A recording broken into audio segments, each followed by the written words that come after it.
All right, so I just took delivery pickup today of my 2023 Tesla Model 3.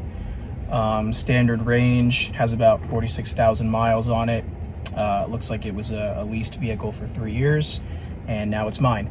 So making this video because obviously we're following the news that Hardware 3 for full self-driving is getting a Hardware 4 Lite version to basically make the Hardware 3 like the Hardware 4 full self-driving capability.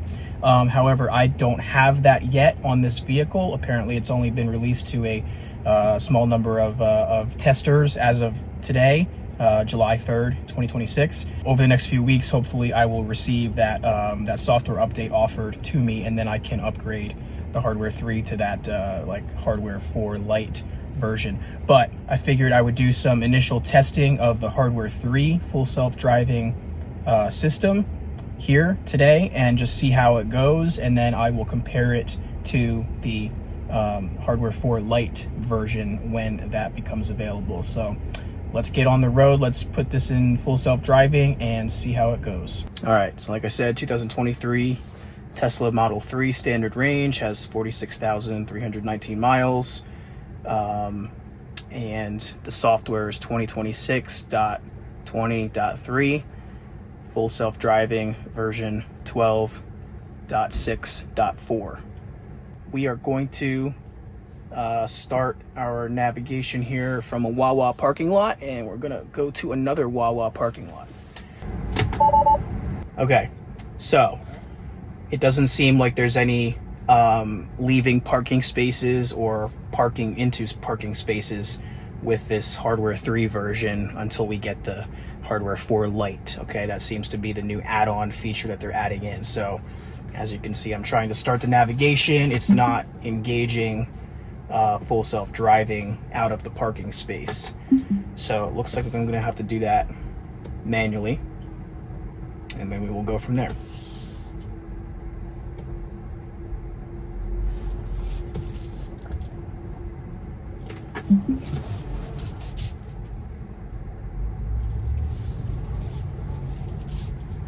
All right, let's see if it'll let us engage it now that I'm in the parking lot. Yes, it will. Okay. All right, so here we go. We're on full self-driving now.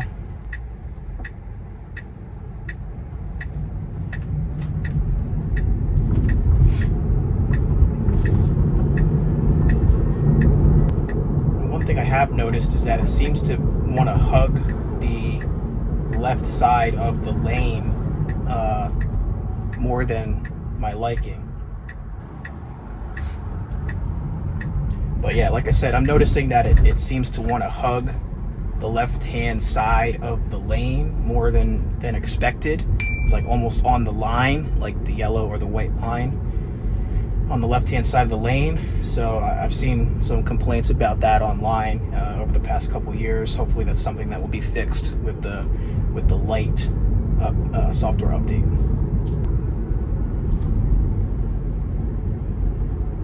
All right, it's very strange braking there in that turn. Like it was kind of like jittery. I should say too that, like, yeah, the full self-driving is nice. I like to drive cars though myself, so I'm not gonna be one who uses full self-driving 100% of the time. I'll definitely use it on longer trips and things like that, and you know, on a regular basis, but not every day that I drive. So it doesn't have to be perfect for me. Like, I'm coming from a 2018 Model 3 that didn't have any full self-driving capability at all. So just to have any is a positive for me that I can appreciate. All right, back out onto some busier roads here. Let's see how it handles it. So it's sort of inching out, but there's a lot of traffic coming from the left right now, so it's gonna wait.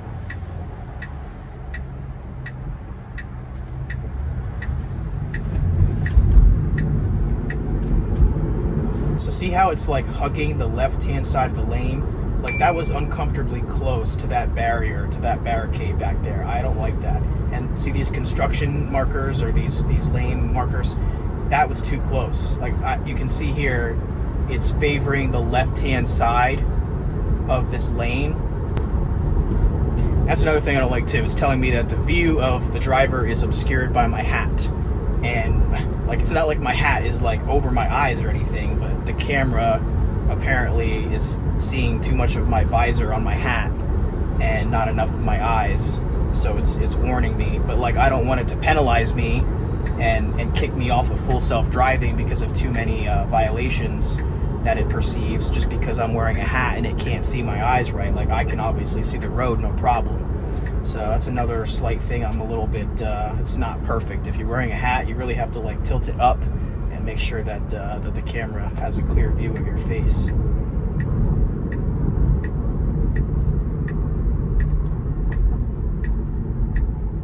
All right, so we're heading to another Wawa here. Now in these lanes, it seems fine. It seems to be on like, just like main roadways and like highway lanes. It seems to want to hug the left side of the lane for whatever reason. So when we get into the parking lot here, I don't expect it to park itself, because I don't think it has that capability yet with this older version.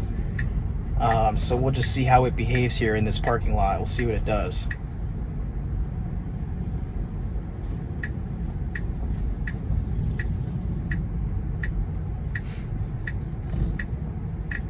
Oh, okay. So it did park itself in a spot. Interesting. So apparently this version can park itself in a parking spot, but it can't back itself out of a parking spot. Interesting. Now, I don't know why it's saying this. Object and path detected, take over to proceed.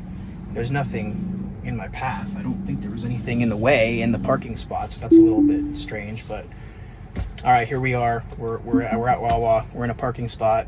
It did not do a good job at parking in this parking space, though. My car is not centered. It's like turned too far to the left, and it's too far over these lines, these markers here, these painted lines that are not, it's not a parking spot. This is like not centered here very well at all, so not too happy with this. This is not a very good parking job. So I did discover here that the Hardware 3 full self-driving has speed profiles here to choose from. So let's change the standard to hurry for this drive and see. I just expect it to be a little bit faster, just a little bit more aggressive and decisive on the roads. All right, let's give it another shot. Let's see what it does out on the roadways. Once again, it will not engage full self-driving from a parking space. We have to back out manually and then get it started after that. See how it parked like very crooked in that spot?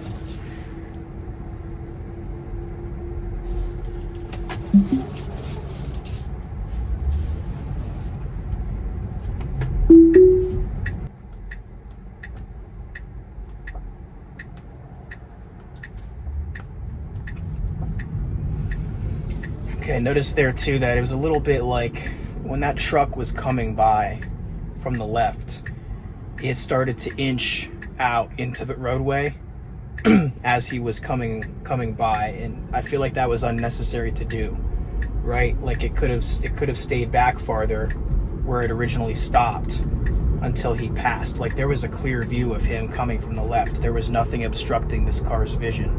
So I don't understand why it started creeping out as he was coming along, because that kind of just creates some anxiety for that oncoming driver. I know when I'm driving along and somebody's sort of inching out, it makes me nervous that they're going to pull out in front of me. So not the biggest fan of that. I wish it would have just stopped and stayed stopped until that truck had passed before it proceeded out into the road.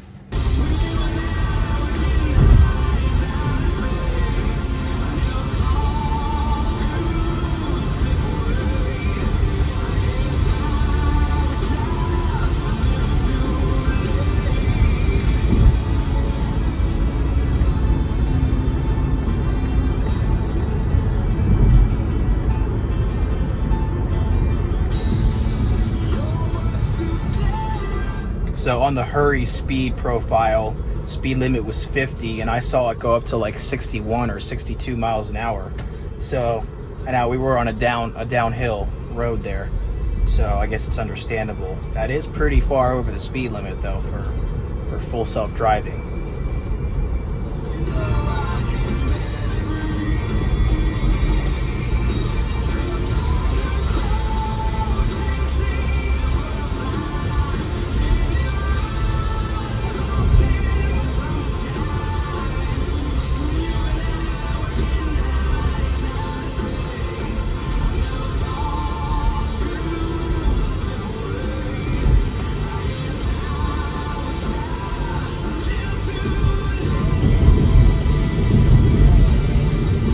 sorry for all the shaking. There's tons of potholes around here. One of the downsides of living in the northeastern United States, the snow and the horrible weather during the winters, it messes up our roadways to the point where the potholes are just really bad every spring and summer and have to be repaired. So that turn into that parking lot right there was not smooth at all. Not good. It was so jittery. I didn't know what it was going to do. I thought for a second it was just gonna continue on the road there. So not good. Now it did park itself in this parking space, and it seems to have done a good job with that. No issues with this parking job. So kind of a mixed bag how I feel about this so far. I really I'm looking forward to this update to the version 14 or hardware 4 lite, whatever it's called. All right, so one thing that I have learned that I do like is that when full self-driving is engaged, you can put your turn signal on if you want to change lanes yourself, and it will do that without disengaging full self-driving, which is awesome. I expected that to be the case, but as a first-time full self-driving user, I was unsure about that, if it would actually do that or if it would just disengage the full self-driving when you put a turn signal on. So I am happy that you can put a turn signal on to indicate that you want to change lanes and full self-driving continues on as normal. That's definitely a good feature. It's kind of weird though, it wants to move back right away because it is in that hurry speed profile, so it doesn't really like that I put it over there in the right-hand lane in the slower traffic. It kind of right away it wants to get back in the fast lane, in the passing lane. So maybe that depends a little bit on what speed profile you have on. If you have the slower one on, maybe it'll be okay with hanging out in the right-hand lane for longer periods of time. Another thing I wanted to look at is when it lane changes, when it's approaching getting off the highway or getting onto a highway exit ramp. So 0.4 miles, we gotta get off the highway. So all right, now it's finally making the lane change. Pretty aggressive there. I usually thought, between like 0.5 miles and 1 mile ahead of getting off a highway is that when you should be over in the right-hand lane. This waited until about 0.4 or 0.3 miles to get over to make the exit. Kind of ballsy. All right, another thing that I'm unfortunately noticing about the hardware 3 full self-driving is that it's really not good in heavy rain or thunderstorm-like conditions, or when there are a lot of shadows on the road. So like heavy rain conditions, it does a lot of swerving around puddles that is really like not necessary to do. Like just back on this other road, it swerved like way out of lane to go around like a minor puddle that I guess it thought was an obstacle that was going to cause a collision. So I would assume that if there was traffic around me, which there wasn't, but if there was traffic around me, instead of swerving across into another lane, it probably would have slammed on the brakes instead. And if there was somebody behind me, they would have been like, what the fuck is going on here? This person's just slamming on the brakes, and just because of a normal puddle, in the road. So heavy rain conditions, full self-driving hardware 3, not very good. Be very hesitant about using it in heavy traffic, that's for sure. And also, if you're on a lot of streets with a lot of trees and forest and casting shadows on the road, I have found that it does a lot of phantom braking. I guess you shouldn't really call it phantom braking for that. However, it does a lot of braking for shadows on the road that I guess it perceives as obstacles. Also unsafe.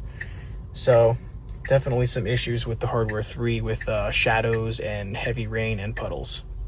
All right, another thing that it did, hardware 3 full self-driving, is so a fox was running across the road back there, and once it detected the fox crossing the road, it slammed on the brakes and came to sort of a violent stop.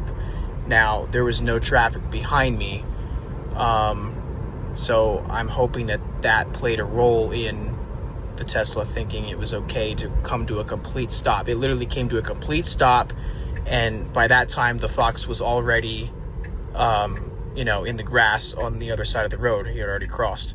So, and then it stayed stationary in the road for a good 5 seconds before accelerating again.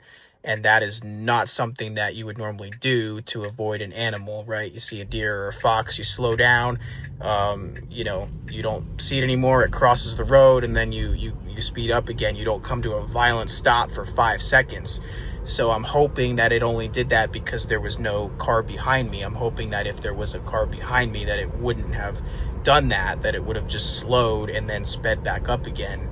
All these situations sort of just come up randomly and not that often, so it's hard to know for sure how it's going to behave in every possible situation until you actually get in that situation. Navigating to a supercharging station on hardware 3 before the version 14 Lite update.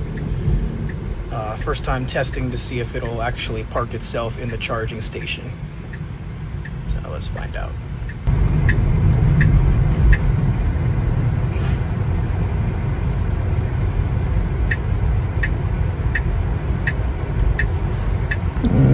I had to cut the video there because it wanted to back into a charging station that was closed for construction. Like, there were literally cones in the parking spot in front of the supercharger, so it shouldn't have backed into that spot, but apparently it didn't recognize that it was closed and out of order with cones blocking it. So we're going to try again from like the other side of the supercharging station and hope that it backs into a open spot. I do notice that with the hardware 3 before the version 14 Lite, it gets very confused with parking lots. Like, this is terrible. Okay, nope, this is wrong. This is not the supercharging station. This is a parking lot in front of Staples. And I have it to go to the supercharger. So, I don't know. I don't get that. Bad. Very, very bad, hardware 3. All right, let's try one more time. Here they are on the left up here. So, can it manage to back itself in? It should. I think it just gets confused when you are like already in a parking lot. Okay, it doesn't want to back up into the spot. So here at this intersection, even though the on-ramp to the highway is up ahead, it wants to put the right-hand turn signal on here, which it's inappropriate to do that. Like, we should wait until we pass this intersection to not confuse people that we're turning onto a non-turnable road here. So I don't know why the full self-driving is it wants to put the turn signal on here. We shouldn't do that. We should wait until we pass the intersection and then get on the up ramp onto the highway up there. So this is really annoying. I can't figure out any way to stop this from automatically turning on. So I was like wearing my hat like this, and the camera was giving me issues and telling me that my vision was obstructed by my visor, or that the camera's vision of my face was obstructed by my visor. So I had to like put it up like this just to be able to drive. All right, I guess that's it for this video for now. Mixed bag for hardware 3 2023 Model 3 full self-driving before the hardware 4 Lite version upgrade. Mixed bag. It drives itself fine, obviously. No major safety concerns, no collisions. It can drive itself, but some questionable behavior, some jittery braking and turning, and the parking is not super sharp. So, and the hugging the left side of the lane thing is a big problem as well, in my opinion. So, like I said, hopefully these issues get fixed in the hardware 4 Lite version update. And when I get that and I'm able to test it out, I will let you know, and we will compare it to this. All right, take care. See ya.